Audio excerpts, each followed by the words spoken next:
just jump right in with you, Beebe. Wonderful. Thank you for reading my book and making it the book of February. It's a real honor. And so thank you, everyone. We're so happy to have you here. We've heard so much about you and your writing, and so I was super excited to read the book. I was in New York in November and went to a Barnes and Noble down in Soho, and you have a big different Camino books, and there are 10 copies of yours. So Oh, I wow. thought, wow, yeah, yeah, That's it was fantastic. exciting. What a Well, rush. they don't do that if people aren't excited about the story. So I thought, Wow. That's massive. Yes, thank you. Oh, that's really great to hear. yeah. Yeah, bookstore real estate is precious and it's really amazing. Thanks.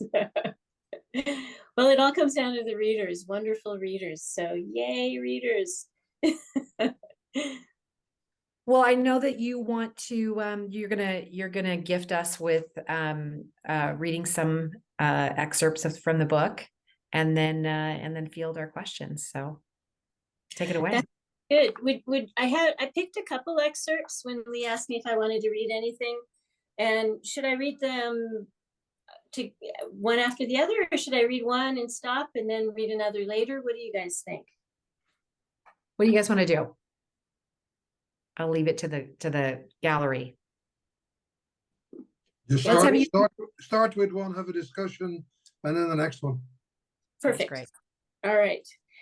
And it works out well because the first excerpt is from the beginning.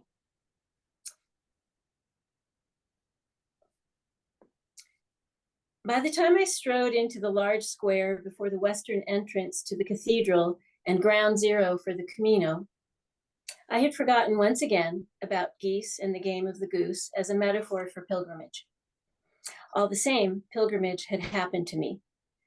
It was very much a real and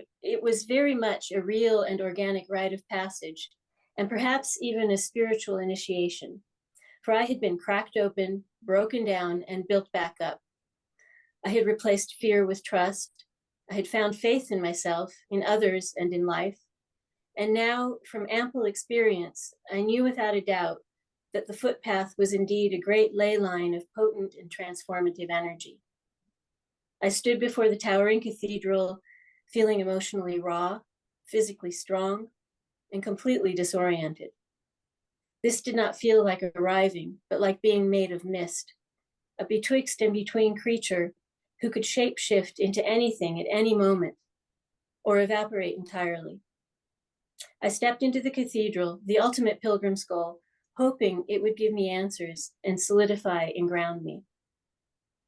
There, just inside, staring beatifically down at me from overhead, was the very image of St. James that had been replicated to depict Santiago in the winning final square of Logroño's game of the goose. Had I won? Why then did it feel more like the death square, number 58, than the winning square, number 63? I continued inside.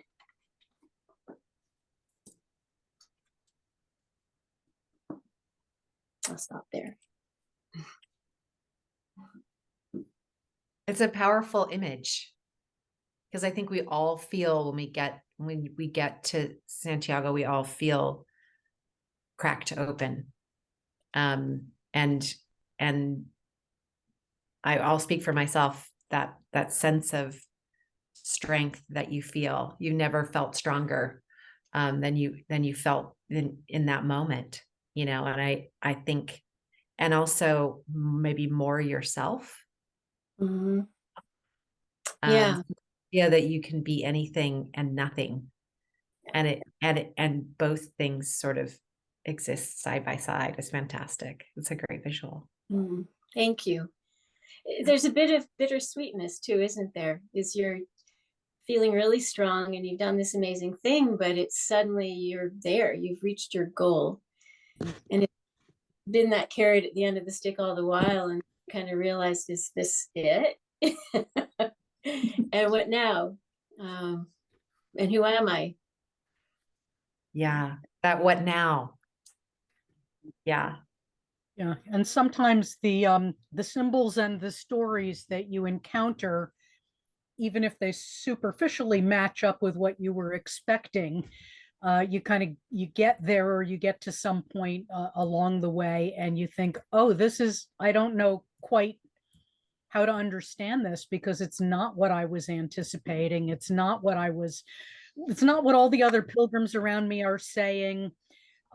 It's, I don't feel what I'm supposed to be feeling. And I think it's really important to, at that moment, to encourage each other that we're having whatever experience we're having.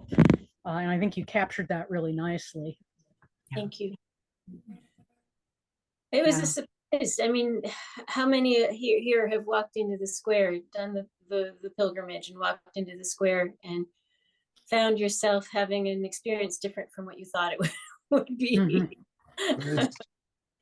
Yeah. I think all of us probably. Yeah. Or Notre Dame or the Western Wall. I think it's endemic to the pilgrimage in a way. Yeah. Yeah. I was depressed walking in. Yeah. I think you're not alone. I mean, it really is that disorientation of, well, I'm not going to keep walking tomorrow. And I was sad. I was by myself. I wasn't, there's all that big thing. You walk in, you're so excited, but it wasn't. My friend, though, that I'm meeting in May, that's from New York, she was one of my Camino sisters, and that I met along the way. She got injured and couldn't finish. But it made me feel so special because she took the train from A Coruña back down to meet me. So I wasn't alone. So, but your book has made me rethink so much about faith and Wow. how you talk about the feminine part and Artemis and Mary, and I'm like, whoa, I'm born and raised Catholic, so it's like, oh, and I'm Irish Catholic. So this game of the goose, I'm just like, okay, I've got to relook at all of this stuff when I go back. Yeah. Where will you begin? Well, see, in 22, I was supposed to go to Saint Jean, but that didn't happen. I started in Roncesvalles, but I'm hoping if it works out, I'll at least go to Saint Jean and do the Pyrenees, because that really, Wonderful. I just want to experience it. But then I'll take the train from Pamplona to go meet my friends. They will be somewhere along closer, probably past Sadia. And walk with them for a few days, because our goal for the three of us is for all three of us to walk in together. Yeah. Because we didn't experience that. And then I'll go back and meet my other two friends here from Southern California, and probably around Leon. But I was hoping to see that square in front of Logroño again. I'm just like, how did I miss that?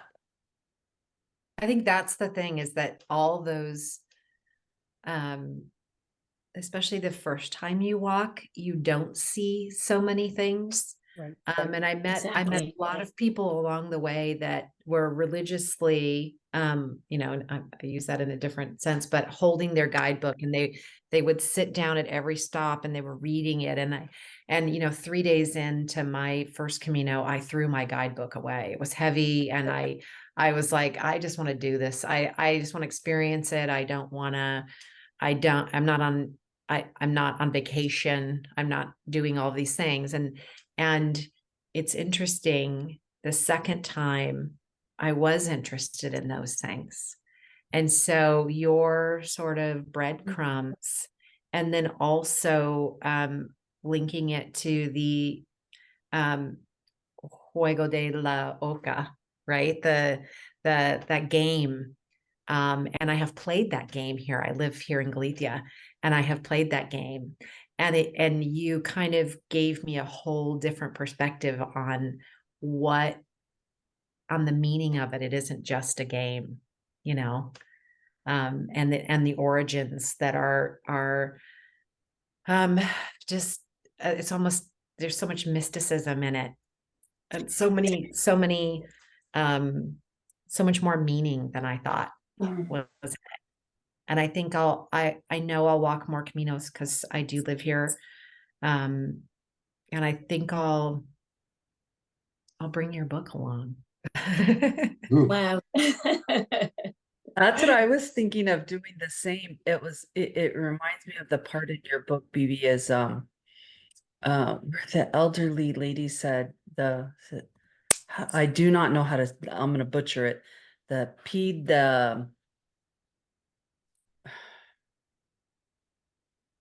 Where she states basically the goose is yourself.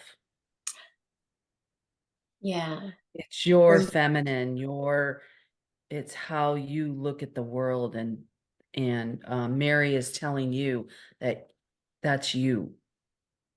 Yeah. You are so important in this world, being a woman. And I just want,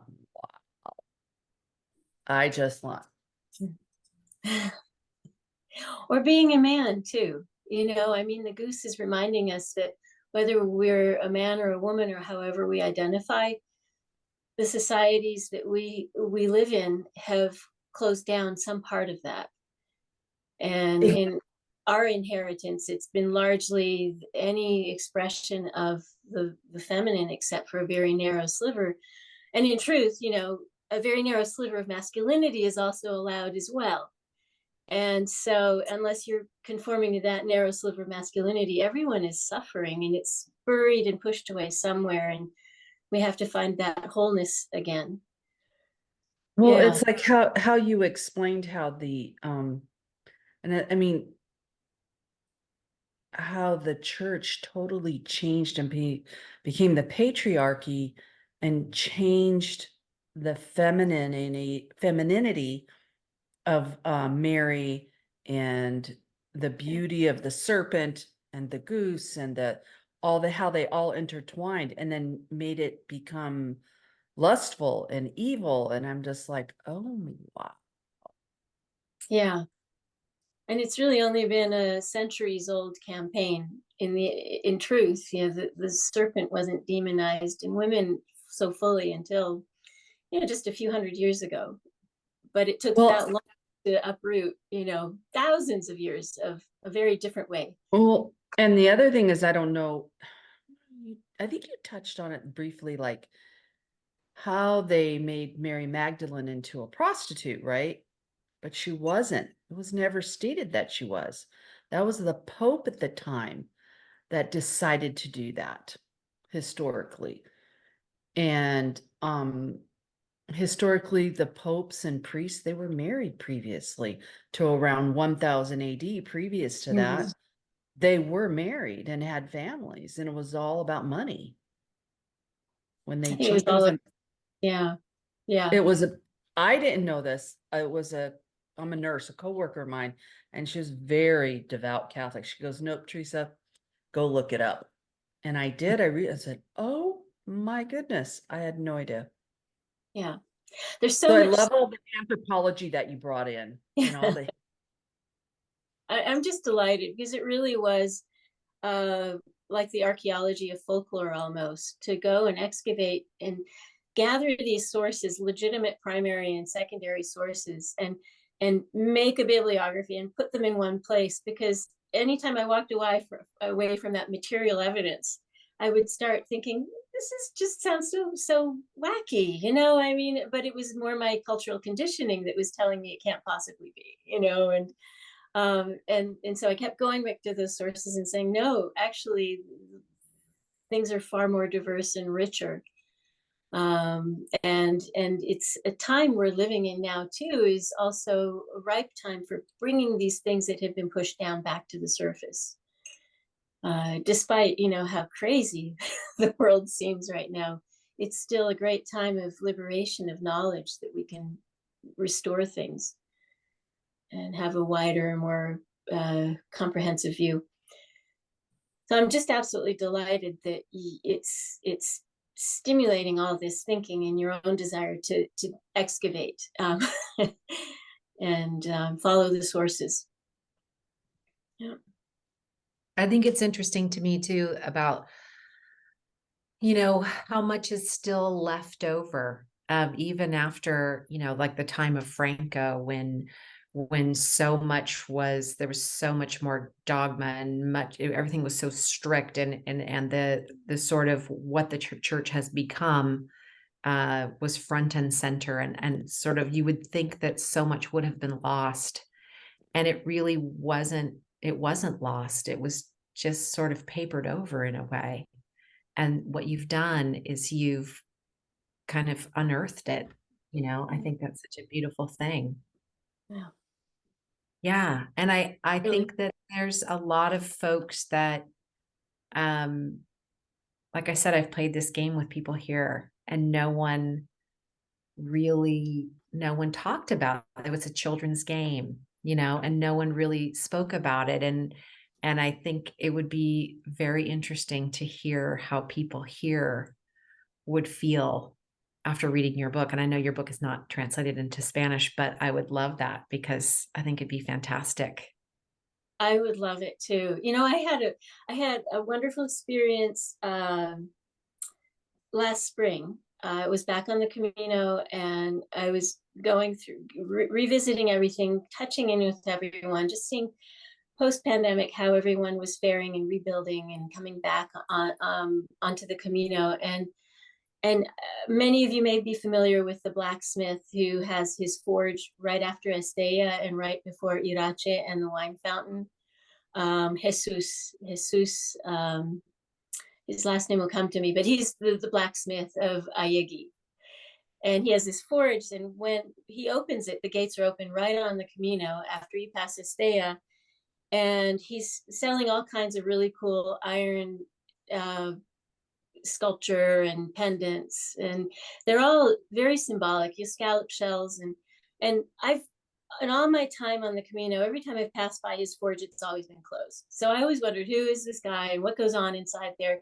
But this last spring, it was open. And I went in, I walked it right up to this table he had outside, and it had all these little pendants. And one of them was a scallop shell with the footprint of the goose on it. And I just thought, oh my God, you know, and I rushed in to find him. And there he was sitting, you know, people were buying his pendants and they were doing the exchange, and he was wrapping them and stuff. He was at his desk, and I noticed on his desk, he had a tree branch that was 3-pronged, and it was the goose print of the footprint of the goose. And I just thought, I really, as soon as he has a moment, I have to talk to this guy. And I got a chance to talk to him, and I said, I can't believe this, because, you know, I've written a whole book about this. And actually the book had just dropped, you know, it had just been released from the publisher that week in May.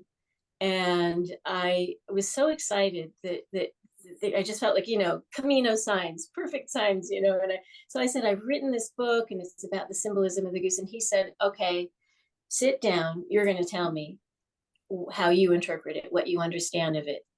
And so I just, you know, went back to the whole thing about, you know, all the symbols showing up and the place names and the pilgrims I was meeting, and the footprint is a sign of, you know, this kind of protective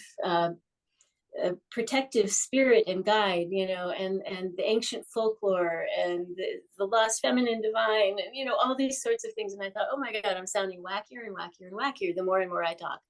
And he's keeping a complete poker face. So I have no idea if he's just thinking another, oh my God, a crackpot from North America has just completely, you know, butchered our lore.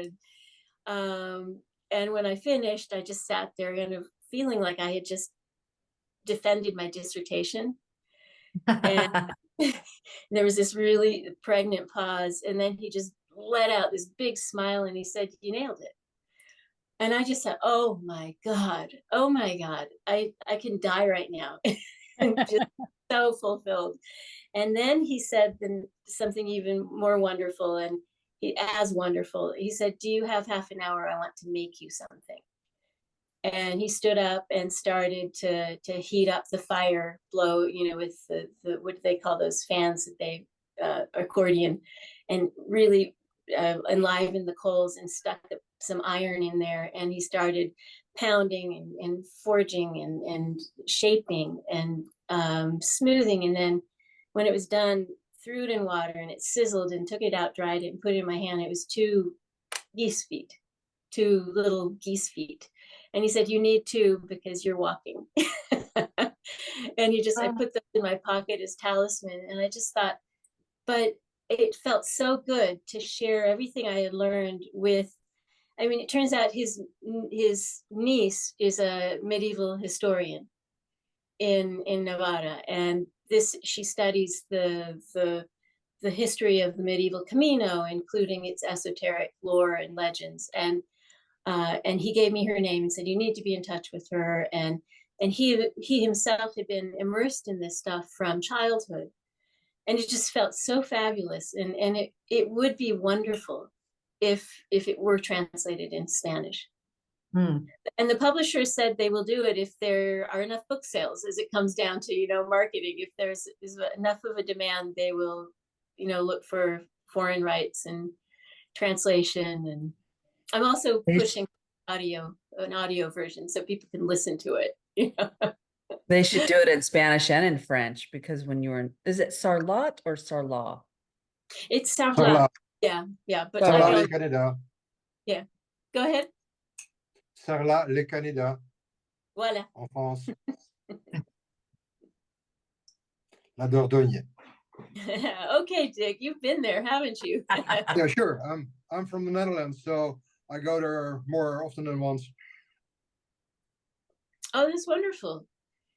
For us, it's about 700 kilometers. Yeah. So I do walk a lot of the caminos in France. I took a lot of them in Spain as well, but actually they're too crowded for me. The last part. So yeah. If you, let's say, if you go from Sarria to Santiago those days, it's horrible. It's walking on a large shopping center. Today, no. I will tell you, because I live on that stretch and my gate is on the Camino. And I think we had like 4 or 5 people walk by today. So that's good. Today, but yes, wait till it's May. Yeah, I know. It's a little crazy, but this time of year, it's No, so I can see when you, let's say, look to the internet site of the Officina, you see how many people arrive, and it's less than 100 today. Yeah. Well, we have Anne Bourne, I believe, is here, and she is an expert on the winter Camino. She walking that stretch. Yeah. Hi. So, Anne, are you on? Yeah, I just unmuted. Hi. Yeah. In fact, I just saw Kelly last month because I just finished my Camino Inglés on January 5th. Okay. I was the 24th pilgrim to get my Compostela, and I showed up after lunch. that's wonderful. Hi, Beebe. Hi, Anne. Yeah. So Beebe, can you talk a little bit about synchronicity on the Camino? So I think we've all felt it, and sort of that mystical sort of weaving or braiding, I think. Yeah. Can you talk a little bit about that? Boy, yes. I mean, I had heard a little bit about synchronicity on the Camino, but it really didn't register what it could be or what it could feel like when I first started walking. And then when I was walking from Pamplona to Puente la Reina the first time, and the Argentinian pilgrim Javier appeared by my side, and he was just like this little elven character who would pop up and say exactly what was, answer the question rolling in your head that you hadn't uttered out loud, and then he'd disappear and pop up somewhere else with, another thing. And that was my first taste of just full-blown crazy, wonderful synchronicity. Like, how did this guy know that that's what I was thinking? And he just, addressed it. And also the way he just appeared at the right time. I think, gosh, that same stretch delivered synchronicity on a different Camino where, and I write about that also in The Way of the Wild Goose with Gabriel and Santiago, the two pilgrims from also Argentina, and where I had crossed the Pyrenees a few days before in what was supposed to be a mild day, and it turned cold very quickly and became an ice storm. And by the time I made my way down into Roncesvalles, I was, frozen and stiff, and I was dressed with very few layers, but I hadn't had time to put on more layers. It was just such a storm that it just kept moving, going really fast. And you guys know that descent. I took the steepest one, and it was like sliding down as fast as I could. And it's really amazing I didn't injure myself, seemingly at the time anyway. Turns out I did injure myself, but it didn't show up 2 days later with immensely tight muscles that were then starting to pull on my tendons and ligaments in my knee and just not releasing. So I started experiencing such excruciating pain as I'm making my way up to the Alto del Perdón. And I finally just collapsed from sheer pain and inability to move right on the trail. And because I take such a long time, I'm one of the slowest walkers because I'm stopping and looking at everything. If there's a Romanesque church, I'm looking at every carved detail before I keep moving on.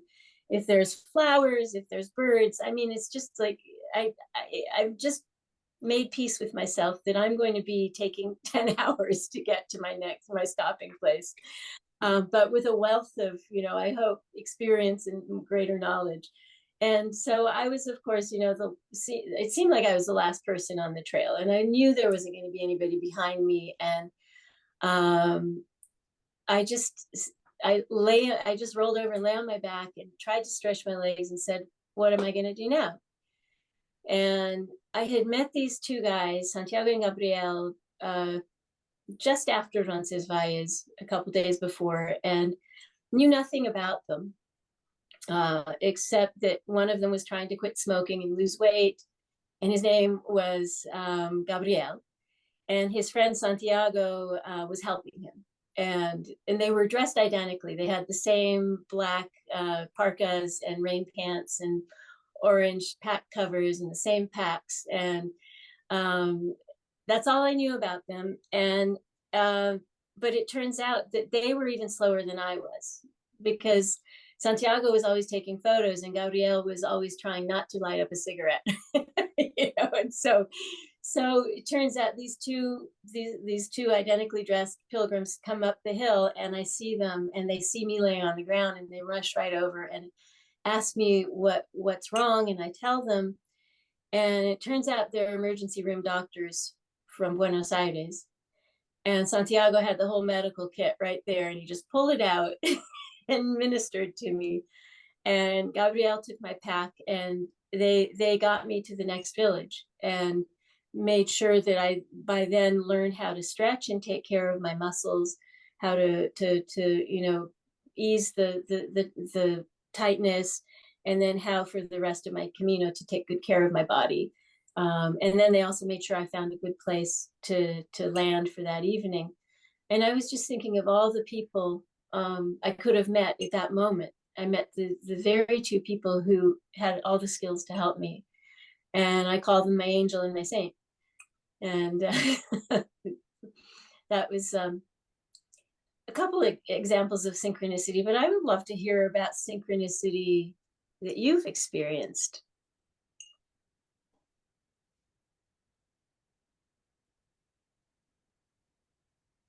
Well, I'll give you one. Or you want to go? Go ahead. Go ahead, Dick. Go ahead. No, I met this woman in Ventosa, and I limped into Ventosa, and had horrible, like my right Achilles was just on fire, my first Camino. And it had kind of been getting progressively worse and worse and worse. And I met a woman who, this woman she was Russian, but she lived in Sweden, and she had like white hair, but she was young, but she had white hair as though like you know, like you see in those things, like if someone's got a shock and all their color goes out of their hair, it was that kind of hair. And she had these really odd blue, light blue eyes. And when she looked at me, I came around a corner and she looked at me and she had it. I thought it was like she was looking through me. And she said, "You're in pain." And I said, "Yes, I'm in a lot of pain." Like I'm literally dragging my right leg behind me, you know, and nothing is working. And she said, "I think I can help you." And she said, "You don't have to believe what I'm going to do, but it will work." And she sat me down and she did all this, I'm going to call it voodoo. I don't actually know what it was that she did. And the next morning I woke up and my leg was completely fine and I walked the rest of the way. I have no idea, like I never saw her again. I don't know who she was. It was like, and her the way she looked was so odd that it Yeah. was almost like I have to tell you, like it was like having an angel sent to you. It was that kind of profound, you know? Yeah. Yeah. And that she happened to be there right when you needed her. It's really hard to Yes. overlook. Yes. Yes. It was there. I'm sure other people have moments like that. I think don't some of the most wonderful moments of synchronicity on the Camino come from those moments of great need. And there can be, you know, really celebratory, wonderful synchronicities too, of meeting someone who knows someone that, you know, from childhood and lives in another part of the world, or but Yeah. those synchronicities of when you really are in need and it comes often in a way that you would have never, you know, on a multiple choice picked, you know. Yes. Yes. I had one other time, my second time coming over the Pyrenees, and I damaged my knee when you talked about damaging your knee. And I'd walked over Alto de Perdón, and then there's those rocks coming down. And it was so hot. It was like an oven. And I got all the way to Terga and I sat by the Virgin Mary there. There's a Virgin Mary and it's in kind of a grove of woods, and I had no water left. And I belonged to the Camigas on Facebook, and two women walked up and they had Camigas patches. And they said, "Do you need help?" And I said, yes, I need help." And they had like hydration salts, and they had all this stuff, and they helped me. And I just, you know, it's those kind of, like you said, it's those kind of moments where you just think like there's something, I don't know what it is. There's some divine something. Yeah. Yeah. This autumn I was on the Camino again, and it was right before the rains came and the temperatures dropped, and then the rains never left, you know, late October into November. But I was on the Meseta, and I was aiming to get to Belorado that day, just before the Montes de Oca and then Burgos. And it was a brutally hot day. I ignored the fact that it was October 12th, and so it was a national holiday, you know, Our Lady of Pilar, and it didn't occur to me that not only would things be busy because it was a holiday, but that many people who run cafes and albergues might say, "I'm taking a holiday too." And so, of course, I was walking without reservations, and I kept going, you know, as between main stages, sure I was going to find a place to stay. And everywhere I went, it was closed. So I'd have to walk to the next village, and it was closed in the next village. And by the time I was about 7 kilometers from Belorado, was out of water, and I was down that stretch where it's just, you know, there's another village coming, but it's 3 kilometers away, and I'm really feeling really like this was the stupidest thing that I kept walking, and I didn't really hydrate, and I didn't plan ahead, and I didn't reserve, and and all I thought is, okay, break it down into manageable pieces. There is one tree out there that's providing shade, and you're going to get to it, and you're going to get to that tree, and under the shade you're going to make a better plan than the one you're coming up with right now. So I just aimed for the tree, focused on the tree, got to the tree, and I didn't see them until I was really like almost 50 meters away. There were two people under that tree, and they had spread out a tarp and they were laying down and they were doing exactly what I was doing, going, what the hell are we going to do? We're out of water, we keep going and places are closed. And we started talking to each other and, you know, rallying and supporting each other. And we're all covered in sunglasses and sun hats and scarves to protect ourselves from the sun. But at one point I asked them what even brought them to the Camino. And their story was very familiar. And then I suddenly said, wait a minute, are you Jay and Tyla from London? And they unwrapped and I unwrapped and we were like, oh, Beebe. And we had never met, but because of the pandemic and all these wonderful opportunities and forums that opened up via Zoom, we had met once during a Confraternity of St. James's virtual albergue meeting months back. And here we just laughed and said, of all the solitary shade trees and all of the mesete, you had to walk into ours, you know. And we really helped each other. You know, we rallied to the next village and found that there was a bar that actually was open and hydrated. And by then we were so spent, it was time to take a bus. You know, we took a bus the last 5 kilometers to Belorado, and there were no rooms at the inn there either, or beds remaining. So, but being able to be with them and just this amazing synchronicity of finding each other at that moment, we figured out a way to find somewhere else to be. And in the fatigue and in the dark, it was a lot easier to have company. Yeah. How about you, Dick? You said you have a... Yeah, well, it happened to me several times. When first time I was lost in Le Puy-en-Velay, Le Puy-en-Velay in France, via Poriensis. So I walked in the town looking for my way to go, and all of a sudden there was this old man just standing beside me, tell me, okay, you go right, you go left, you go right, and then you're on track. And I looked back, and he was completely disappeared. He was away. And that happened to me several times. Sometimes in the field, you were just looking around where to go, and all of a sudden there was a guy standing next to you, a local more of the time, telling you where to go. And okay, you were just orienting yourself, look around yourself, and gone. Yeah. Where did you go? I love that. And that's wonderful. You never get lost on the Camino. It's true. There are serious guardians, aren't there? Yeah. It's Yes. And even let's say in the northern part of France where it's rather quiet, most of the time you're just by yourself. There is no one else. Once you go wrong, there is someone. Yeah. Yeah. For me, when I was there, as I said, they lost my luggage for 6 days. I have a very bad back. I had back surgery. I'm a retired OR nurse. Oh, So gosh. lifting and moving patients and all that. So I work in a school district now, so it's a lot better. And I love my job. But anyways, and I love the OR. I arrive in Madrid. They don't have my bag. I start crying. I have to figure this out. What am I going to do?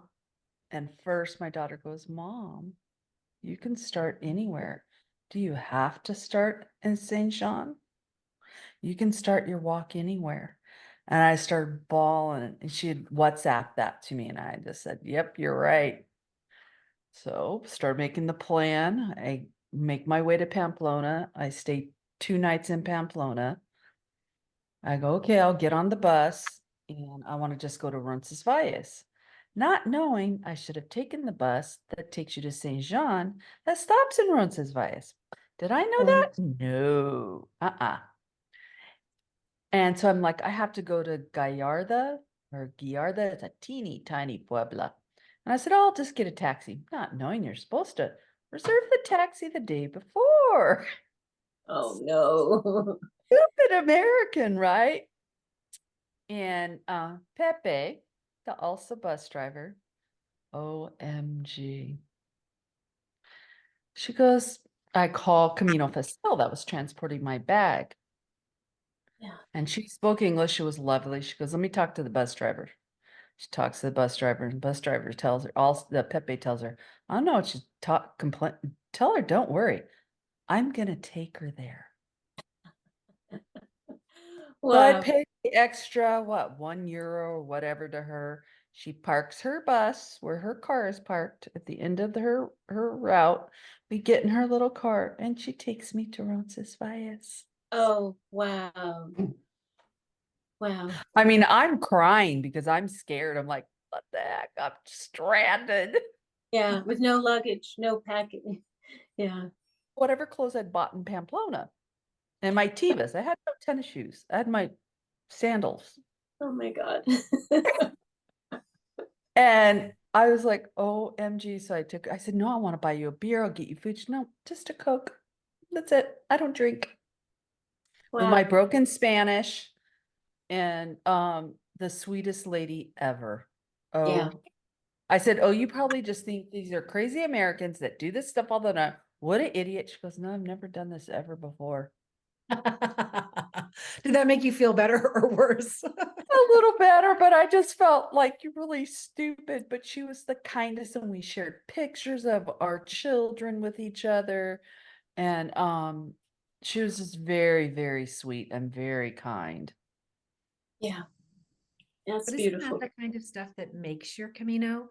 I mean, if it had all gone smoothly, I think of this whenever I walk. It's like if it all went perfectly, there'd be no reason to do it, right? It's those little hardships. It's those times where someone swoops in and helps you. And for me, it was about learning to accept help, which is a very hard thing for me to do. And the Camino is just, there's this opportunity after opportunity for you to have to humble yourself and to accept help.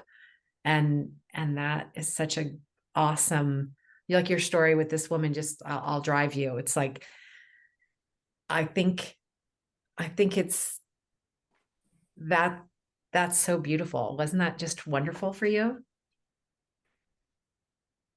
It was amazing. Like, it's taken me this long to not cry to tell that story, because that's how much it touched me.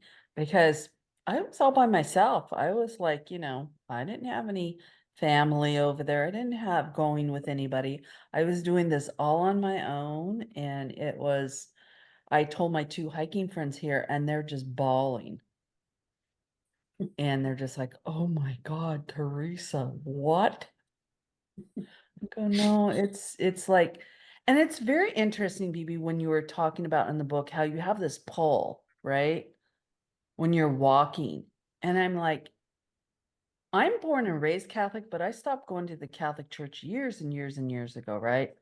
And I consider myself as, like, when Dan Mullins interviewed, I consider myself a spiritual person. Not uh what's the word I'm looking for? Organized religion. I'm not into that. And but I found myself, I had to go to church every day. I had to go in to mass, or I don't know why. I just felt pulled that I had to do that. And I felt more complete when I did that. It's weird because I'm like, why am I doing this? I haven't been to mass in years, years and years and years. But it felt very comforting. Yeah. Isn't it a different? It's such a, it's here's a question and a statement, maybe mixed. It's a different experience to be a pilgrim and to be walking and trusting. And then there's this holy temple, this chapel. And it seems to sustain and nourish us in a different way than what we may have experienced back home if any of us were involved in it organized. You really explore that, BB. I've been really looking forward to this. So I was like really worried when the Zoom didn't start right away. But I thought, this is like the Camino. You just got to like relax. And it will come, right? I'm just like, I related to so much of what I've read in your book. But I need to start out and disclose that I've only read the first book so far. I gave myself a New Year's resolution reading list of reading all of these books that my loved ones and family members have given me over the last couple of years that have just piled up on my, piled up.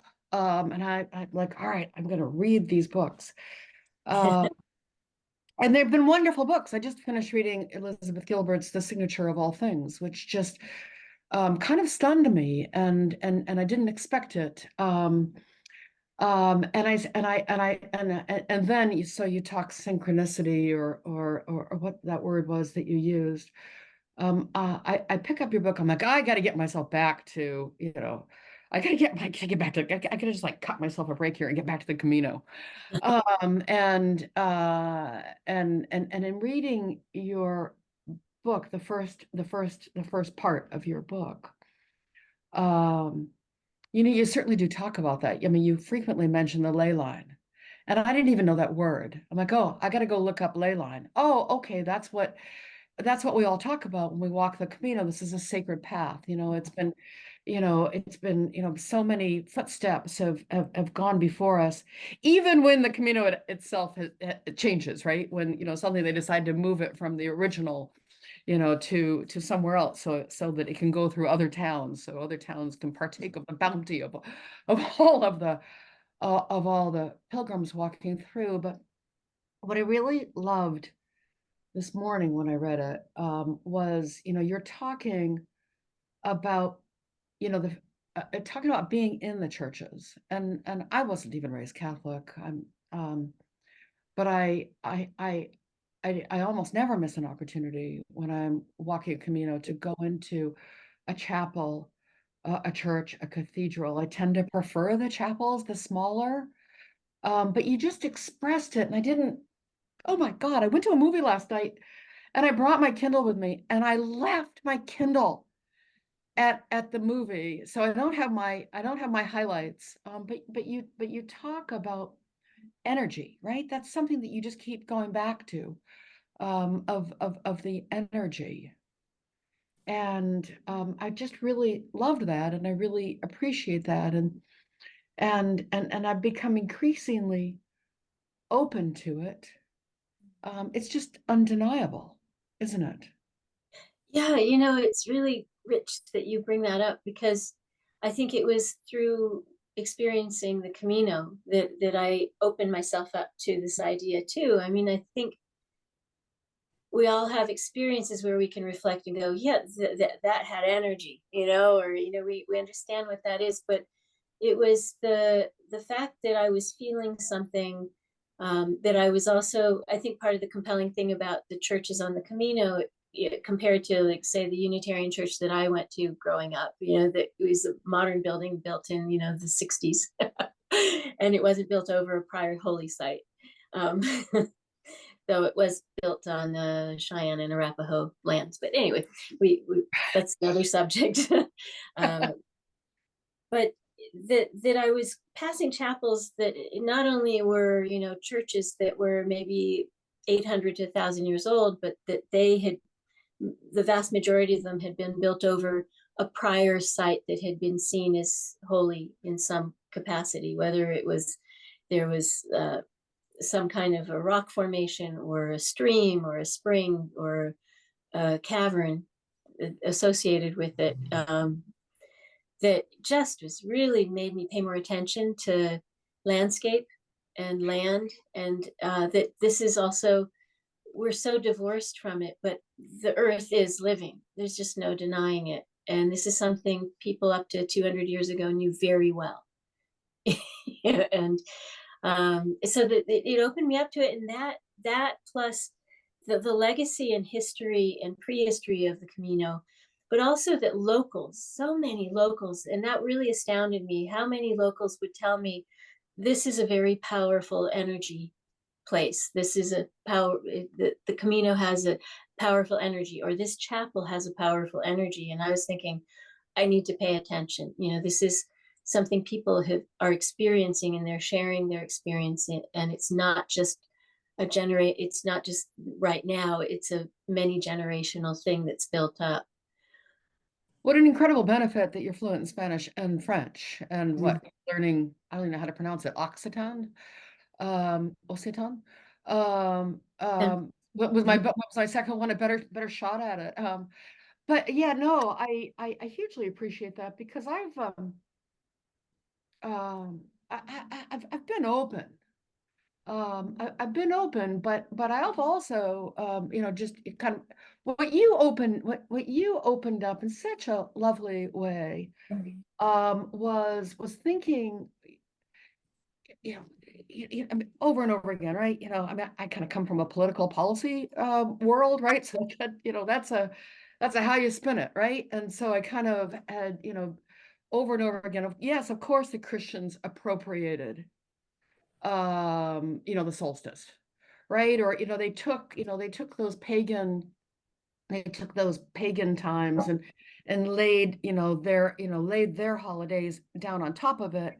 And I always just thought of it as kind of leveraging, as opposed to harnessing the energy. And harnessing sounds negative, but just leveraging, just channeling, just like, oh, okay. And you talk about that, right? With all of those churches and chapels built on those places of, I mean, it's not just to, I had sort of seen it as a negative as opposed to positive, is what I think I'm struggling to say. Yeah, yeah. Or a clever, right? Maybe not negative, but clever as opposed to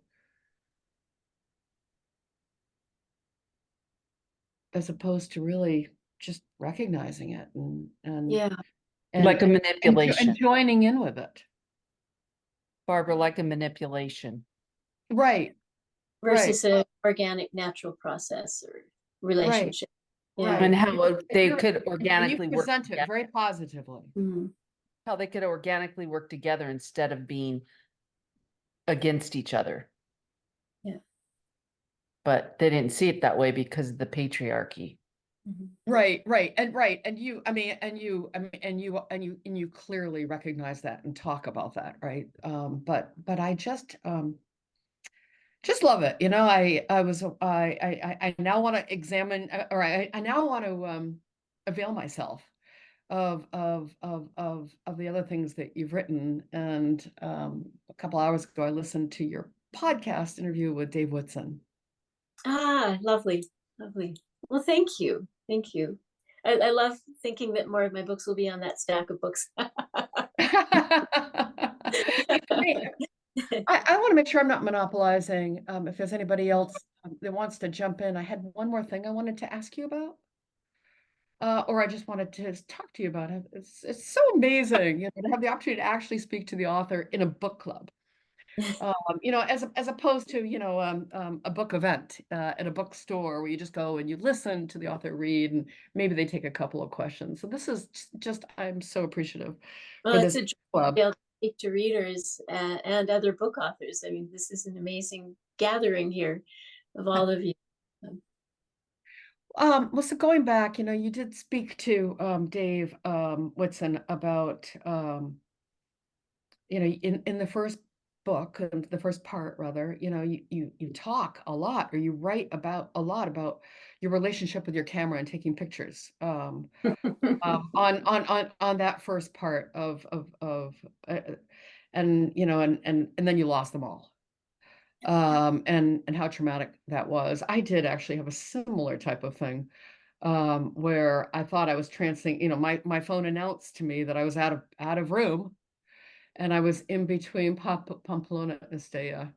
And I was like, oh my God, so I tried to, put everything up to the cloud.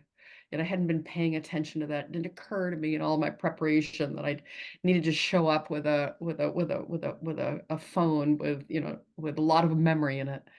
And I did end up losing 3 days. But I just wanted to listen to you talk about that a little more, because it caused me to think about, was I taking so many pictures because I was really pretty intent on walking a solo Camino? Mhm. just wanted to hear you talk more about it. I mean, the relationship between being present, paying attention, Yes. taking Yes. photos. Well, I certainly, I think about it all the time, every time I'm taking photos. Am I collecting? Am I stealing, stealing time, stealing presence? And I really strike now, because I really learned from losing those 1,001 photos. And I also couldn't believe that it was 1,001. Right. And the 1,001 fails were being just erased from, but I realized that, some of the photos were, I mean, they were really precious, and they were really taken in a moment of true presence. And those are the ones I mourned the most. There were many that I might have just been flip taking, because I felt like I'm rushing through this landscape, and will I come back, won't I, but I don't want to miss anything, and so it was part presence and part being way too much not present. And I think about it a lot. And I also think about it a lot in terms of, I take a lot of photos in the churches, is those are just like, when I want to go back and study the engravings and the sculpture, it's really helpful. But I think more carefully if I'm just trying to capture a moment in time when I should be more present in that moment. And I really weigh and balance that. So I've been taking fewer photos, but still have like hundreds and hundreds and hundreds of Romanesque. And then the ones of, the precious people that you meet and you all agree to do a selfie. Those are wonderful.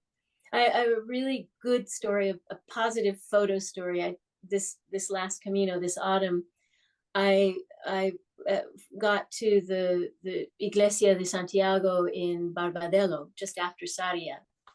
And it's a church that I wanted to spend more time at, and this time really photograph well. And it happened to be in a deluge, it was just raining so hard that, I was lucky that when I got there, and it was November, one of the locals had decided to open the church anyway and just sit there in the rain with the door open while she was gossiping to her neighbor about all that was going on in her family at the front table, and stamp anyone's credential that came through. And I think I was the only person who took the little detour to go and visit the church. And it was a miracle. That was, to me, that was a moment of just a gift of the Camino, that somebody decided to open that church on such a horrible rainy day. And I spent a long time, I spent an hour photographing and looking at all the stones. And anytime the rain lightened a bit, I'd go outside and look at the outside columns and tympanum and capitals, and photographed all of it and tried to make sense of it. And it's like, because it's Galicia, so a lot of the sculpture is really worn and soft now, and it's really hard to read what's going on. But finally, last week, I sat down and I just got all those photos up. And then, if you're not familiar with Georgiana Goddard King's 3-volume account of the Camino, the art history and really folklore and history of the Camino de Santiago in France and in Spain, wow, go out and get this 3-volume tome, because it's like, Gertrude Bell does the Camino. She's just this fabulous, independent, tough, well-educated woman. She's a PhD in art history, and she makes her way across the Camino with mule and horse cart, and her sturdy standby Antonio, who is helping her navigate the terrain, and photographing everything and writing about everything, and then bringing her gorgeous classical back training into understanding what images she's seeing in these sculptures, and connecting them not only to biblical but to folkloric and Greek and classical stories. And so there was this one capital that I looked at it, and to me it just looked like a bunch of wavy twisty lines with a big blob in the middle and a couple blobs on the side. And I was just thinking, well, I was reading her account of the Barbadelo church, and she said, there is this one capital on the north wall that is magnificent. I've seen nothing like it elsewhere. It's two sets of serpents, each set wrapping around each other. And one is sending a head into the middle and putting its face into a chalice. That was the blob in the middle, I thought. Actually, when I looked again, it is a chalice. And this snake is putting its face into the chalice. And the other snake that it's wrapped around is going the other direction and taking a bite from what looks like an apple in a tree. And on the other side is a mirror image. So there's another snake putting its face in the chalice, and then the other one wrapped around it is going for the tree. And she says this is this beautiful medieval depiction of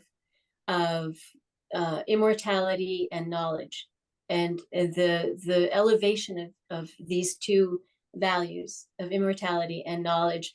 And I was just thinking, wow, I would have completely missed that, and I wasn't going to get it on the ground. So I was so grateful to have that photo. And now I look at it, it's just, oh, it's a talisman. It's such a magnificent thing. So there is the value of photos, is when you can go back and learn more, when you can gather more information to understand something. Yeah.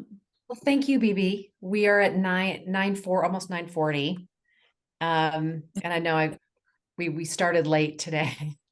Later than we would have liked to, but it seems like we sort of we rescued it, so it worked out really, really well. And I want to thank you so much Thank for you. coming and talking to us all. Yeah, everybody's clapping, yay! And I want to and thank you so much for everyone's patience. This was all about a time change in Portugal. Lee went to Portugal today to walk the Camino Fatima, and so she forgot that the time changed by an hour. That's why we were so late. She was so late kicking off the meeting. So we apologize for that. And I do want to announce the next book. Our very own Shoshana. Shoshana, do you want to tell us about your book, and then I'll announce the date that we're going to have our next meeting, and it will be on time, I promise. I've just brought out my second Camino book.